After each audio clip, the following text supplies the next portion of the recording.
Hi there, it's Julie from This Beautiful Farm Life, and today I'm out in the yard and I'm going to be showing you how I prune up my spring bulbs and flowering shrubs.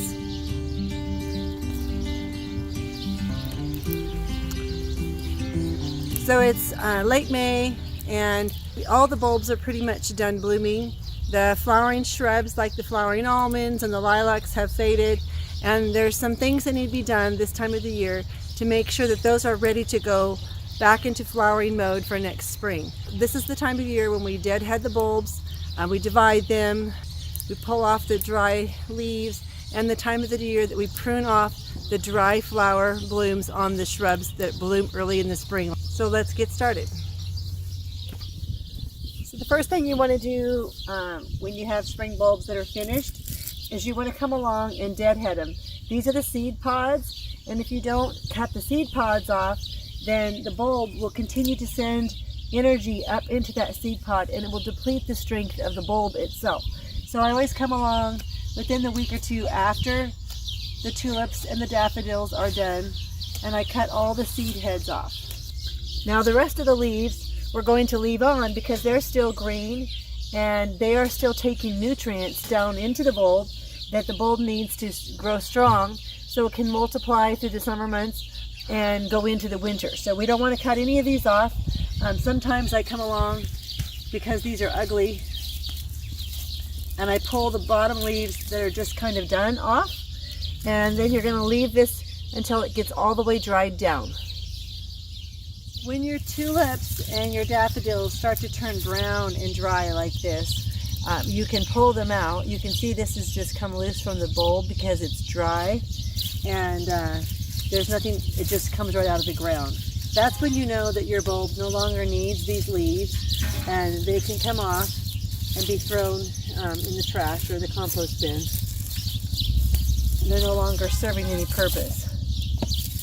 This is a daffodil and it's gotten really large. You can tell it's just flopping over on it to everything else. And it is not done using its leaves yet, mostly, although you can see down here some of these are done and they're ready to come off.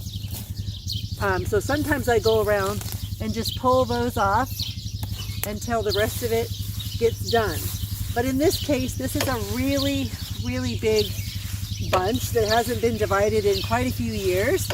So it's time to divide this. I like my bunches of daffodils to be about this size.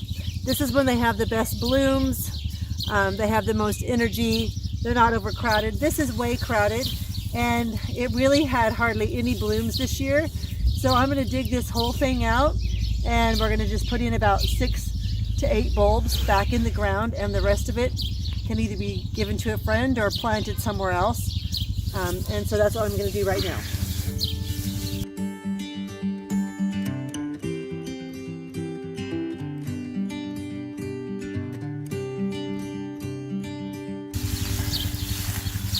And there is my root ball.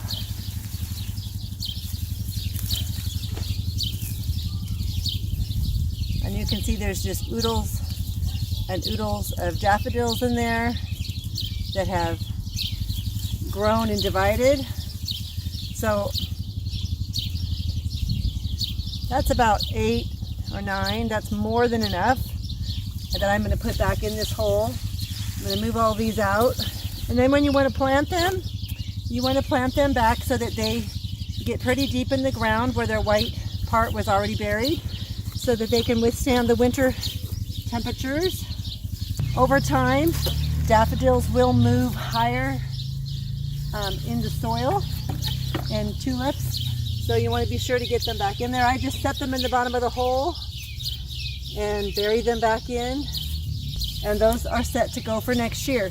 And those will bloom way, way better now that they're thinned out and much more beautifully. And so that's why you want to divide your bulbs.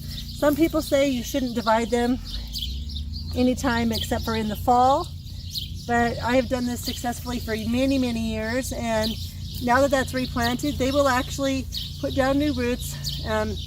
These will dry down in a few days, but over the summer those bulbs will attach themselves and be super healthy for next year. some people have suggested that if you don't like all these green leaves laying there as they dry down and turn brown, that you could take these and sort of braid them and get them out of your way by tucking them under, out of the way, so you don't really see them. And I have done that at times over the years, but I know that these, the whole purpose in having these leaves here at this point in time is for nutrients for those bulbs. So by doing that, you really are hindering the health of your bulbs. So you're really better off to leave these out here just to dry down on their own. It isn't really that long of a season. Other plants take center show and they don't really show a whole lot. And if you keep them divided well so they aren't too huge, they really don't show a whole lot. This one is a Tete daffodil. It's a little mini daffodil. Comes out very early in late March, early April. And it really needs to be divided. So if I divided this into a smaller bunch, you really wouldn't think about this little bit of leaves laying here, and it wouldn't be a bother. So this is a white flowering almond. This blooms on the new wood each year. So these right here are the blooms that have just faded. These leaves right here don't have much bloom on them because they're new leaves that have just shot up already this spring. So my goal here is to go in and take every one of these that has flowers that are faded on it and cut it out completely down at the bottom like this. And I'm just going to keep cutting on my flowering almond until every one of the flowering stems has been cut clear back to the inside. And when I get done, it'll just be a small little bush, but in a very short time those small leaves that don't have blooms on them will pop up, and they will be the ones that bloom next year. And when this plant blooms, it's just stunning. I'll try to post a picture of it because it's so beautiful. And it's a white flowering almond. Okay, so this is kind of the finished look. It's a much smaller plant. It looks a little bit raggedy right now, but within about 2 to 3 weeks, these little shoots will start popping up here and grow out and be just a beautiful green bush the rest of the summer. And by next spring, it'll be perfectly set up to all these little branches will be completely covered in white blooms all the way from the base to the top. So this is a forsythia. This is the one that blooms yellow early in the spring. We pruned this bush really hard last year, so I don't have a whole lot that I need to do to it. And we like our forsythia to not be mounded, like some people shear them off. And I don't like that look. I like this fountain look where it's a little bit more natural and they're draping out. But you can see this up here is all new growth coming up. And I probably should have pruned this a little sooner because this is the branch that bloomed. And you can see already all of this coming off of it. And so typically I would take this branch all the way back and prune it out, this. And I would do the same thing with any of the other long branches that are hanging down to the ground. These already bloomed, and they will bloom again next year, but not as well out on that. They'll bloom on all this new stuff up here. But I like to keep this in a little bit of control and space. So those long drapey ones, they're the first ones to go.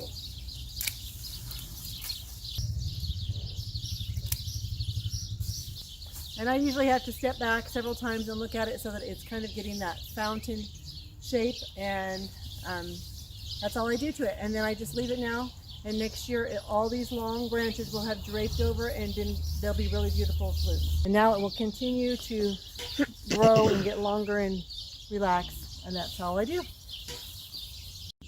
So this is one of my light purple lilacs that we got from Bill's grandmother's yard that we lived in also and brought to our farm.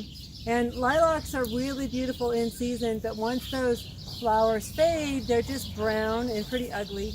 And if you're going to clip your lilac at all, or shorten your bush, or thin it out at all, you need to do it as soon as your lilacs are done blooming. You could just simply trim these off the ends. You want to be very careful not to prune these other two tiers, because this is where your new lilacs are going to form this summer, unless you want to make your bush smaller. And if you want to make your bush smaller, we try to go in every year and take out 3 or 4 of the biggest main stems and bring it back down to a reasonable height so we don't have to have a tree here. Some of ours have grown into tree sizes. So in this case, I have a couple really big, tall ones under here. And what we're going to do is just prune those to the ground and get those out of there and let some of that other growth come up and flower. And if I wait too long in the summer to do this, all of my buds will have set up on this already, and I'll cut them off because they're going to set up on the highest branches. And then you'll find that none of your lower branches have any buds or any blooms next year, and the ones that did, you cut off. So if we cut these off right now, right as these are finishing, all the buds will set up on the lower bushes and we'll actually have a more beautiful flower set next year. So we're just going to go in and cut out the tallest ones and clean it up. So after I took all the big pieces out, I took probably about 15 pretty good sized branches out because we didn't prune this last year and I don't want it to get any bigger than it was.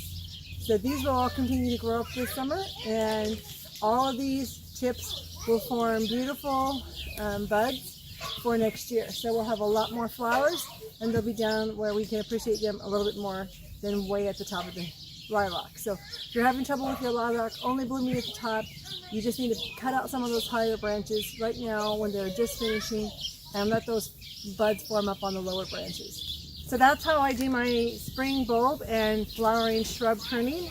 I hope that you learned something new here and this was helpful to you in your yard and your gardening.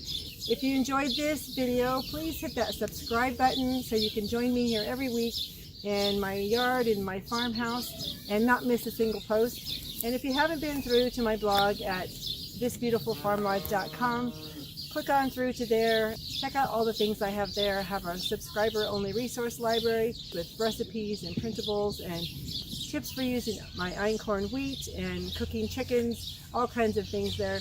So jump on over there and see that. I'm also on Pinterest at This Beautiful Farm Life, and I'm also on Instagram and Facebook. So thanks again for joining me here in the farmhouse, and we'll see you next week.